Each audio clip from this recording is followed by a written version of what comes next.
આ ગાડીમાં બેન જ બેહવાનું હોય, પણ અમે ત્રણ બેહીન મામાને ઘરે આવ્યા ને એટલે કબૂતરના બચ્ચાએ કર્યું એની સ્ટાઇલમાં અમારું સ્વાગત.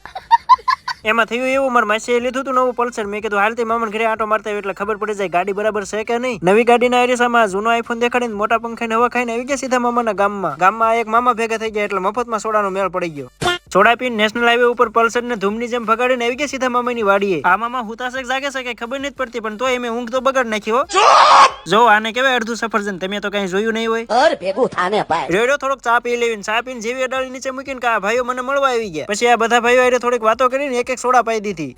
આજ ખબર પડે આપડા ફોટાવાળા હોત ને કપડા હોય ને સાંભળો આ ભાઈ ક્યાંથી મળવા આવ્યા. અમરેલી જિલ્લાનું ઇંગોરા ડાણ છેલ્લું ગામ. હાલો તમે તમારા ગામનું નામ કોમેન્ટમાં જણાવી દો એટલે મને ખબર પડે મારો વિડીયો કેટલોક સેટો વ્યૂ જાય. પછી પલ્સર ને લઈને સીધા આવી ગયા પાછા વાડીએ. અહીંયા આ બધાએ માંડવી ભેગી કરવાનું ચાલુ કરી દીધું. એટલે પોસા પગ્યા અહીંથી નીકળી ગયો ને આવી ગયો સીધો તળાવના કાંઠે ને બની ગયો સસ્તો શાહરૂખ ખાન.